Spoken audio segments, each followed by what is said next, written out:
જય શ્રી કૃષ્ણ. સર્વ વૈષ્ણવોને મારા ભગવત સ્મરણ. શ્રી ગોવર્ધનનાથ કી જય.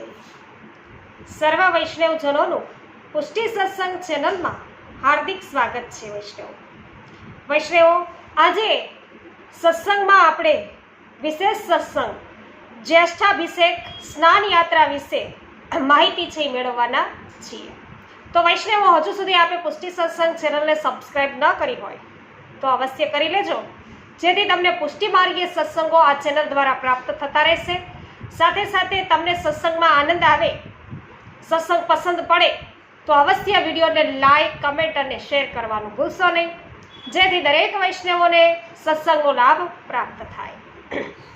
તો વૈષ્ણવો, જ્યેષ્ઠાભિષેક સ્નાન યાત્રા આજના દિવસે, તો જે દિવસે જ્યેષ્ઠા નક્ષત્ર હોય તે દિવસે સ્નાન યાત્રાનો ઉત્સવ કરવો.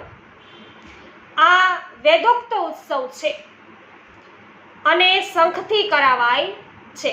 કોનાથી કરાવાય છે? શંખથી. સ્નાન યાત્રાના આગલા દિવસને જળ યાત્રા કહેવાય છે, કારણ કે જ્યારે જ્યેષ્ઠા નક્ષત્ર હોય ત્યારે પ્રભુને જ્યેષ્ઠાભિષેક સ્નાન છે કરાવાય. તો તે માટે તીર્થ સ્થળે પવિત્ર નદીના જળ ભરવા જાય તેને જળ યાત્રા કહેવાય છે. તો સ્નાન યાત્રાના આગલા દિવસે શયન ભોગ ધરીને જળ ભરી લાવી અને તેનું અધિવાસન કરાય છે. જે ઠેકાણેથી વૈષ્ણવો દર વખતે હંમેશા જળ છે આવતું હોય તે સ્થળેથી છે એ જળ ભરવું.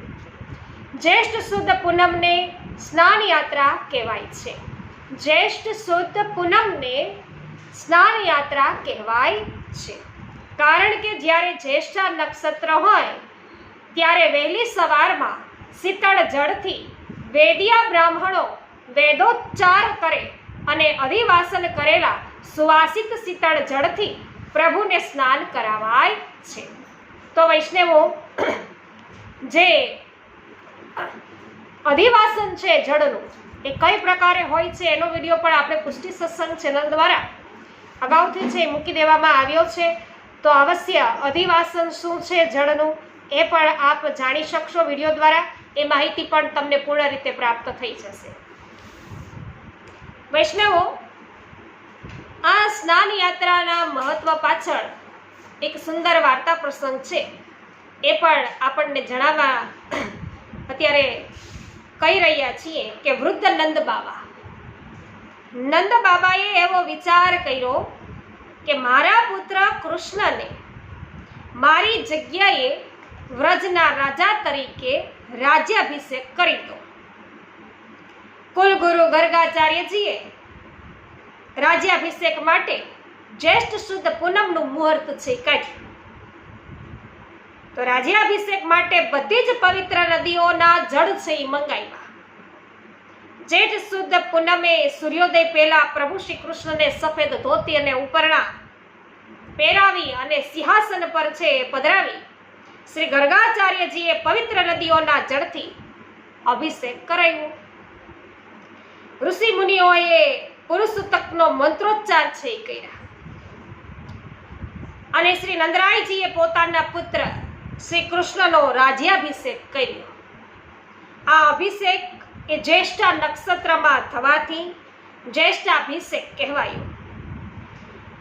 વ્રજકુંવર હવે વ્રજરાજ છે એ બન્યા છે અને વ્રજવાસીઓએ વ્રજરાજને નજરાણામાં ઉત્તમમાં ઉત્તમ એવી કેરીઓ છે અંગીકાર કરાવી. પ્રભુએ વ્રજભક્તો સાથે જલક્રીડા અને નાવ ખેલનની ક્રીડા પણ લીલા પણ કરી છે. તો આથી શ્રી યમુનાજીના પદ છે એ આજથી હવે બોલાય છે અને જળના મનોરથો સ્નેહપૂર્વક અંગીકાર છે પ્રભુને કરાવાય છે. જલ વિહાર છે, તો જલ વિહારની નાવમાં પ્રભુ બિરાજે છે અને નાવમાં બિરાજતા પ્રભુની ઝાંખી થાય છે.